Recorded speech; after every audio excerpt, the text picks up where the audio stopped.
J'espère que tu vas bien. Donc aujourd'hui, comme promis, on va voir ensemble comment établir tes tarifs. Donc j'entends beaucoup de choses, surtout sur les groupes de prothésistes ongulaires.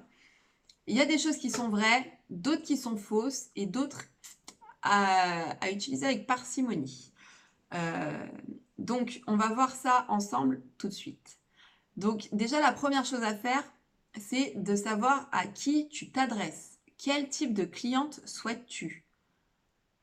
On ne peut pas, dans l'idée, il ne faut pas que tu aies l'envie de toucher tout le monde. Parce qu'à vouloir toucher tout le monde, tu vas toucher personne, tout simplement. Demain, tu veux toucher tout le monde, donc tu fais des bas prix. Demain, tu veux augmenter tes tarifs. Il y a les 3/4 de ta clientèle qui va aller voir une autre débutante ou une autre personne pas chère. Donc, vraiment, il faut connaître ta cible clientèle. Qui est-elle? Quel âge a-t-elle? Quel revenu à peu près a-t-elle? Qu'est-ce qu'elle fait dans la vie? Elle est maman foyer, étudiante, avocate, peu importe. Enfin, avocate, c'est un peu trop ciblé, mais t'as compris quoi. Dans quelle tranche de la société se situe-t-elle? Je te dis ça tout simplement parce que ça va entrer en compte dans tout le reste, dans tout ce que tu vas faire. Parce que, par exemple, si tu as une clientèle haut de gamme, tu veux des clientes qui soient aisées. Ton image va être différente que si tu touches des étudiantes. Ton image va être différente dans le simple fait que les couleurs pour le luxe ne sont pas les mêmes que les couleurs pour tout ce qui est colorimétrie. En fait, ça ne va pas être la même chose pour des clientes bas de gamme. Par exemple, dans le luxe, les couleurs qui sont privilégiées, c'est le noir, les matières nobles comme le marbre par exemple, et l'or. Voilà, par exemple, tu vas partir sur ces trois teintes. Tandis que si tu as une clientèle un peu plus étudiante ou mère au foyer ou peu importe, voilà, une clientèle plus vaste, comment dire, enfin bon, t'as compris quoi. Tu peux partir sur du rose, du blanc, ça ira très bien. Après, bien sûr, même dans le luxe, hein, tu peux partir sur du blanc et du rose. Mais ça ne sera pas l'image que ta cliente va percevoir. Parce que les couleurs, mine de rien, ça renvoie une certaine image.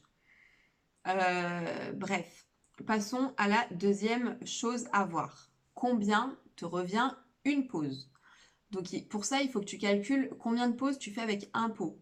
Je vais partir sur le dipping, hein, parce que après tout ce qui est gel, tout ça, enfin, voilà, pardon, je m'y suis jamais intéressée, donc je ne connais pas les prix. Mais en dipping, voilà, tu vas avec un pot, combien de pauses tu fais? Avec un liquide, combien de pauses tu fais?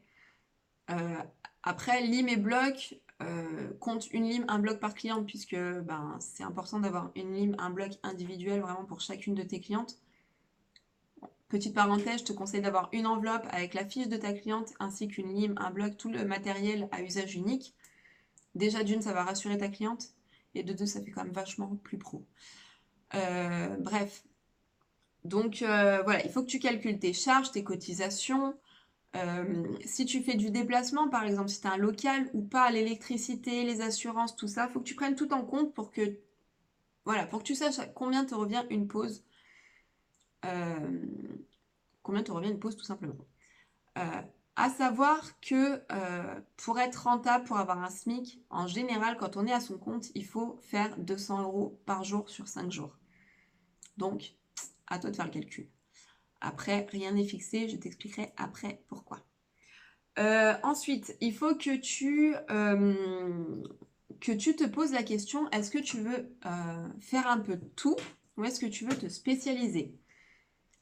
Moi, je pense que tu l'as compris au bout d'un certain temps. Je te conseille de te spécialiser. Je vais te prendre l'exemple du médecin, tout simplement. Admettons que demain, tu as un problème au pied. Voilà. Tu as un problème au pied. Tu vas voir ton médecin généraliste. Il va te prendre 25 €, je crois. Je sais pas, je regarde jamais quand je vais chez le médecin combien je paye. Mais du coup, il va te prendre 25 €. Il va peut-être pas savoir ce que tu as. et il va peut-être te renvoyer chez un spécialiste. Tandis que le spécialiste, bah oui, tu vas payer plus cher, mais dans un sens, généralement, il se trompe pas, quoi. Donc, pour donner mon exemple, je me suis lancée il y a 5, 6, je sais plus, il y a quelques années. J'étais spécialisée. J'ai décidé de me spécialiser tout simplement parce que le gel, en tant que cliente, ça me brûlait les doigts, je supportais pas. La résine, le monomère, j'en avais des migraines pendant 3 jours. Et le semi, pour moi, ça abîmait trop les ongles. Donc j'ai connu le dipping, je suis tombée folle de cette technique. Et quand j'ai fait ma dépose, mes ongles étaient forts et voilà, tout allait bien. Donc du coup, j'ai préféré privilégier le dipping. Quand je me suis lancée, au bout de 2 mois, à force de faire des publications sur Facebook, en fait, il y a 3 prothésistes ongulaires près de chez moi, à moins de 5 km de chez moi, à savoir que j'habite en campagne perdue entre les vaches et les chevaux. Voilà, ben, elles ont proposé le dipping aussi, et moins cher que moi. Je n'ai pas perdu une seule cliente, parce que toutes mes clientes venaient parce que j'étais spécialisée. Donc, elles savaient que je m'étais vraiment centrée et concentrée et entraînée vraiment que sur la porcelaine. Donc, ça m'a permis vraiment d'avoir une certaine expertise. Et du coup, mes clientes n'avaient pas peur de payer plus cher, mais elles savaient, voilà, que j'étais spécialiste. Donc, du coup, que mon travail était, sans prétention de ma part, plus pro que celle qui touchait un petit peu à tout. Parce que bah, quand on touche à tout, il y a forcément des choses qui sont bâclées. Moi, pendant 5 ans, j'ai fait que ça. Donc forcément, c'est pas la même expertise qu'une fille qui fait de tout. Après, c'est ton choix. Je conçois que tu veuilles avoir un maximum de clientes, mais personnellement, je pense que c'est pas la bonne façon de faire. Après, chacun fait ce qu'il veut. Moi, je suis là juste pour te donner des conseils, hein. Je ne juge personne, au contraire, bien, bien au contraire. Avec l'ouverture d'esprit que j'ai, c'est pas moi qui vais te juger sur le fait de vouloir des clientes, parce que si on lance une société, c'est pour avoir de l'argent, on est d'accord. Mais voilà, le fait de se spécialiser, ça t'amène une clientèle qui est prête à payer plus cher, et même des clientes qui arrivent de loin, parce que ben, moi j'ai des clientes qui faisaient 1 heure à 1 heure et demie de route, aller. Donc, ouais, 2 heures à 3 heures le aller-retour, quoi, pour avoir une pause de porcelaine, parce que près de chez elle, il n'y en avait pas. Ou des filles qui faisaient un peu de tout, et du coup, bah, elles préféraient venir chez moi, quitte à faire plus de route, à payer le péage, à... Voilà, donc après, à réfléchir, vraiment, prends conscience de tout ça, et c'est à toi de voir après, hein. Moi, tu fais ce que tu veux, hein. Ça va pas changer ma vie, tu vois, ça va pas changer ma société, c'est... Voilà, c'est ce que je pense, c'est ce que j'ai appris. Après, je peux pas faire à ta place, donc voilà. Donc ensuite, il faut que tu te demandes combien toi, tu serais prête à payer. Parce que si tu n'es pas prête à payer 60 euros, par exemple, tu vas avoir énormément de mal à facturer ta cliente. C'est logique, hein, parce que bah, tu vas pas y croire tout simplement. Et si tu y crois pas, ta cliente va le ressentir et va se demander où est le problème. Si tu as peu confiance en toi, eh ben entraîne-toi. Voilà, avant d'établir tes tarifs, il faut que tu sois sûr de ton travail. Il faut que tu sois confiante et il faut que tu sois sûr de toi. Si tu n'es pas sûr de toi, je te conseille vraiment de t'entraîner. Si tu loupes une pause sur 5, continue à t'entraîner. Il faut vraiment que tu arrives à un point où tu as 9 pauses sur 10 au top du top. Pour être confiante sur tes tarifs, il faut vraiment que ton travail soit en adéquation avec ce que tu veux transmettre. Voilà. Tout comme la valeur perçue, tu vois, si la valeur perçue, en fait, c'est le fait, tu vois, par exemple, quand tu vois des photos de prothésistes ongulaires, la valeur perçue, elle se fait là-dessus, sur les réseaux sociaux. Tout simplement parce que, ben, par exemple, tu as une fille qui va faire des photos avec les doigts comme ça, avec un mauvais fond, une mauvaise lumière, tout ce que tu veux, la valeur sera perçue comme du bas de gamme. Une fille qui va faire une jolie pose de près, de la lumière blanche, un joli fond, la valeur perçue sera bien plus élevée. Donc, c'est important de prendre ça en compte sur tout ce qui est communication. La valeur perçue est très importante si tu veux que tes tarifs soient au-dessus des blagueuses, tu vois. Après, si tu as des personnes qui trouvent tes tarifs trop chers, tu t'en fiches. Perso, je préfère avoir une cliente à 50 € que deux à 25. Parce que ces deux clientes, faut les chercher. Tu y passes bien plus de temps. Personnellement, quand j'avais des tarifs plus hauts, je travaillais moins et je gagnais plus. À méditer, quoi.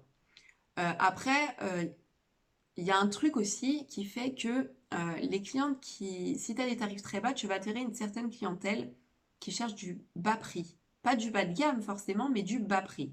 Du coup, demain, tu vas augmenter tes tarifs, et ben, tu vas perdre la moitié de ta clientèle parce qu'elle va préférer aller chez une autre débutante.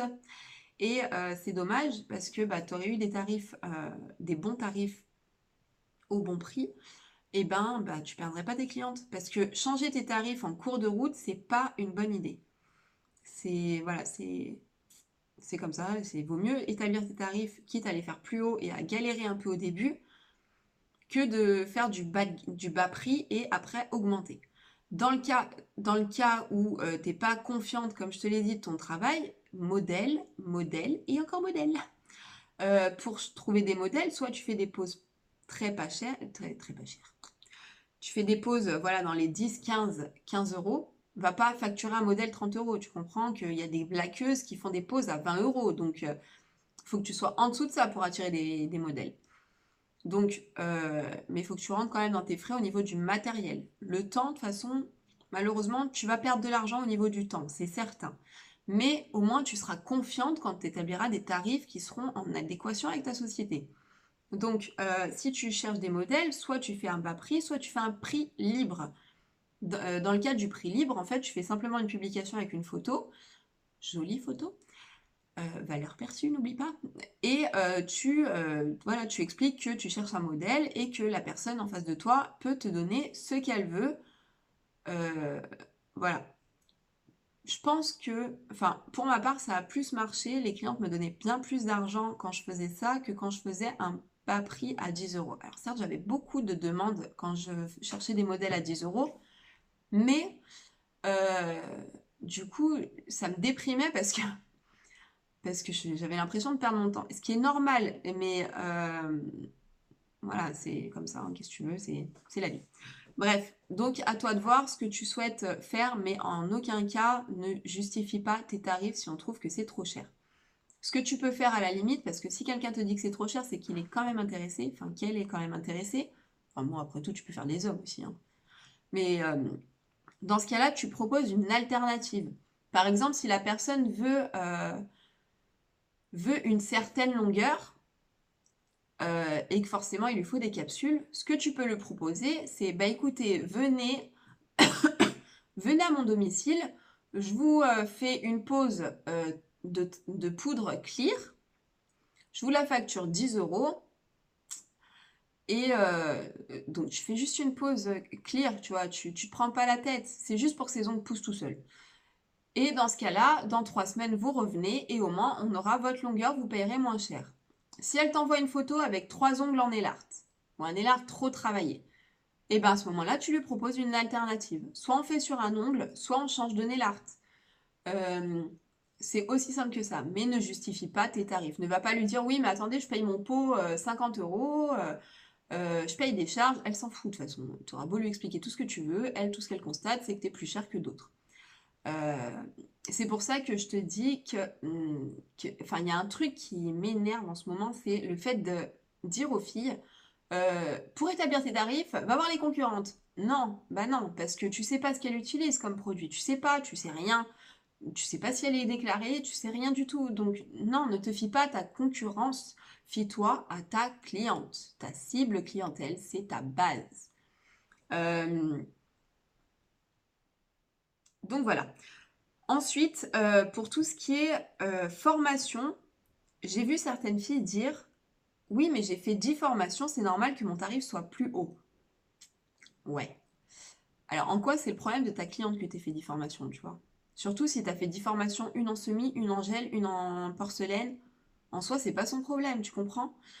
Si tu te spécialises, dans ce cas-là, ça rentre dans ton coût de revient d'une pause. C'est différent. Mais si tu fais 10 formations à droite, à gauche, la cliente, elle en a rien à péter, hein. Donc non, tu factures pas tes formations, c'est ta conscience professionnelle. Donc la cliente, j'ai envie de te dire, c'est limite normal, tu vois, que tu payes des formations, que tu te formes, que tu continues à t'entraîner, c'est normal. C'est pas à ta cliente de payer ça. Fais le tour.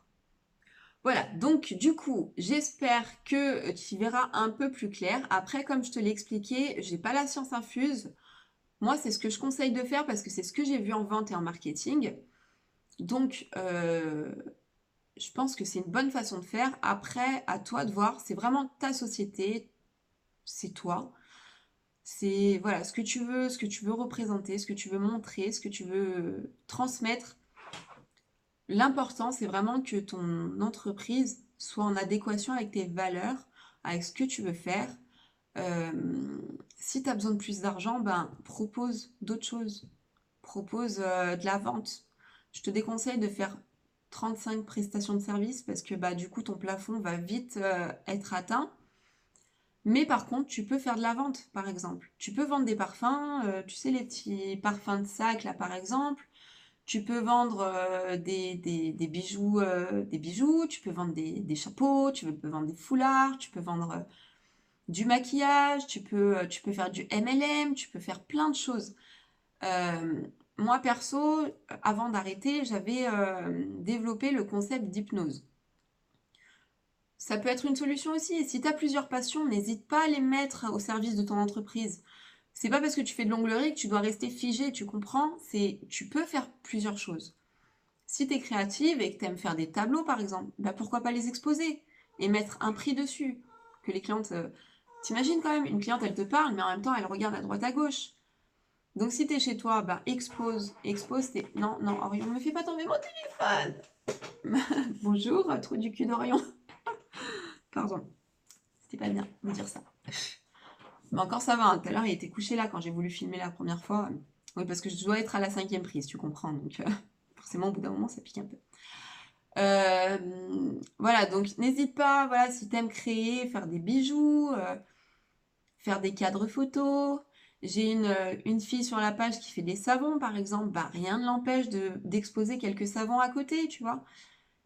De proposer des limes, des soins, je sais pas, moi, n'importe quoi, mais innove, change.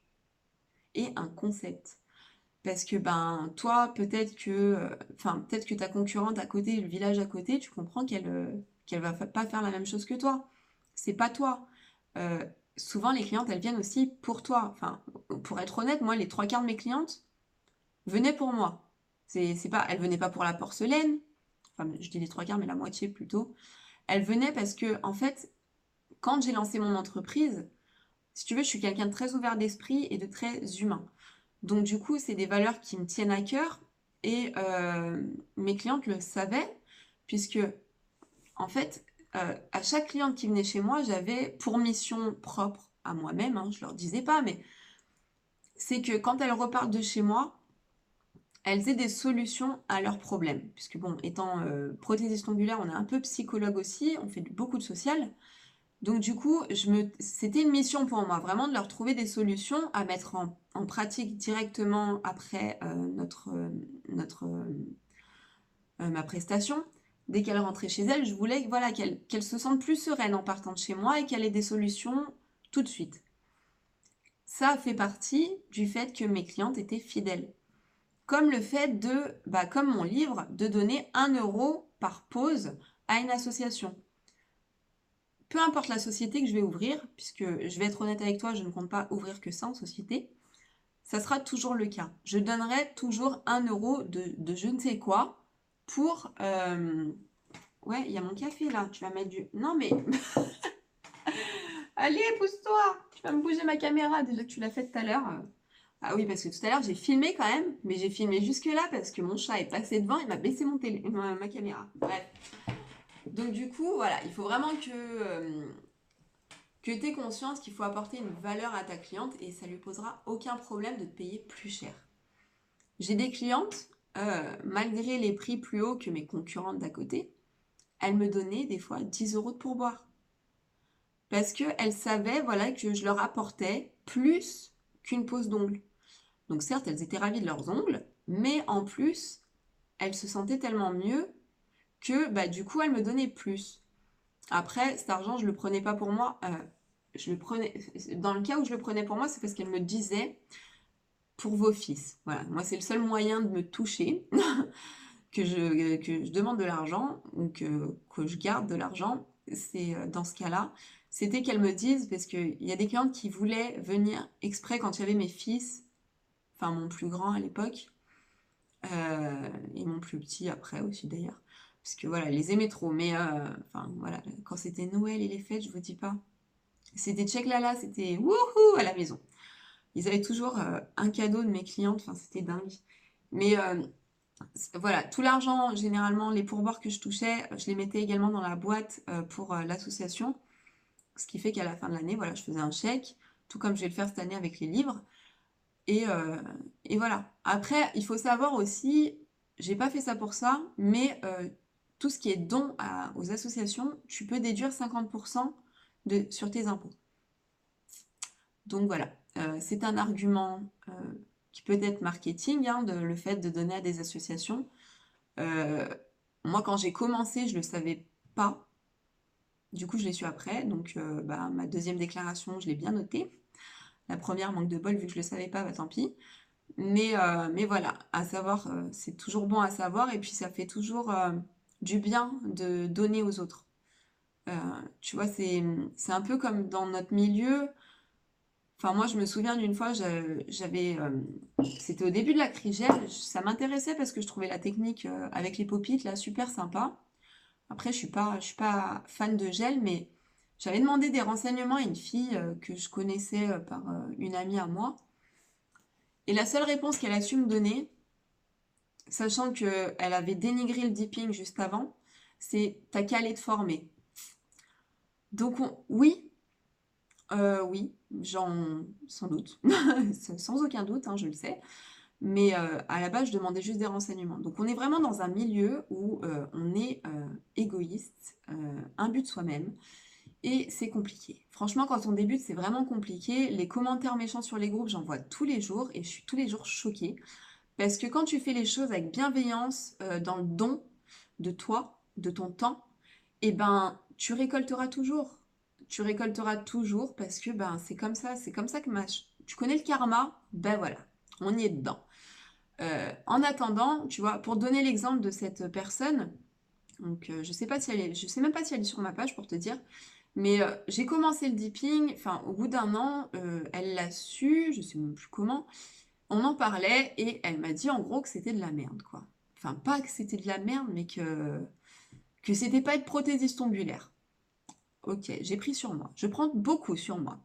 Jusqu'au jour où je vais péter un câble, vous allez rien comprendre. Bref, j'ai pris sur moi. Et justement, un jour, je lui ai parlé de la Trigel, je lui ai demandé quel était le protocole, mais par curiosité en fait, je comptais pas le proposer à mes clientes. Moi, quand j'ai une idée en tête, je voulais être spécialiste en dipping, je restais spécialiste en dipping. Mais seulement, je trouvais la technique sympa et je me suis dit, bah tiens, un jour où j'ai pas trop le temps, le fait de mettre des pop-it, ça a l'air vachement plus rapide, donc à voir. Pour moi. Elle m'a dit, bah va te former. 2, 3 ans après, je sors mon livre. Elle me contacte et elle me demande mon protocole pour la porcelaine. Donc, je suis un peu conne, moi. Je lui ai répondu. Euh, je lui ai répondu et je lui ai donné mon protocole. Elle m'a posé 150 000 questions, je lui ai toujours répondu. Mais en attendant, c'est pour vous donner l'exemple de, voilà, la roue tourne.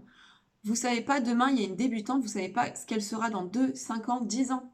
Donc, soyez toujours bienveillante, que ça soit avec les prothésistes ongulaires qui se lancent ou et surtout avec vos clientes. Plus vous serez bienveillante, plus elles vous seront fidèles, tout simplement. Parce que c'est quand même la base de ne pas avoir à chercher des nouvelles clientes tous les mois. Si vous êtes désagréable, si vous ressemblez à rien, vous n'êtes pas propre, je pars dans l'extrême, hein, qu'il y a vos gamins qui courent partout, qui lancent de la bouffe dans les cheveux de votre cliente, comment vous dire qu'elle ne reviendra pas? Voilà, donc c'est vraiment c'est vraiment un tout. On parle de tarifs, mais je pourrais faire une vidéo qui parle de ça pendant une journée entière, je crois. Mais c'est un tout en fait de lancer une société. Mais bon, on reviendra sur votre image, tout ça, l'image de marque, dans une prochaine vidéo si ça vous intéresse. Et sinon, mettez-moi en commentaire ce qui vous fait défaut, ce que vous aimeriez aborder avec moi, les conseils qui vous manquent en fait, tout simplement. Après, me demandez pas tout ce qui est administratif. Je suis une quiche. Je le fais. Mais je suis sûre que je me suis trompée des centaines de fois. Donc, je m'y intéresse pas, ça me saoule. Et va falloir que je délègue ça d'ailleurs. Donc voilà. Mais voilà, pour tout ce qui est développement pro, développement personnel et deeping, je suis apte à vous conseiller, à vous donner au moins des clés. Après, à vous de chercher plus loin, hein. Moi, je vous donne des clés. Après, il faut chercher un peu plus, hein. Voilà, faut pas faire partir que sur ce que je vous dis. Il faut vraiment chercher l'information. Euh, Vous voyez, c'est comme quand on vous dit, bah, faut regarder le prix de tes concurrentes. Bah, si vous restez là-dessus, vous savez pas tout le reste. Donc non, ça marche pas comme ça. Donc voilà, j'espère avoir pu vous aider. Je vais en rester là parce que sinon ça va durer trois plombes. Et je vous dis à très vite. Euh, Ouais, à très vite. Voilà. Allez, gros bisous. À bientôt. Bisous.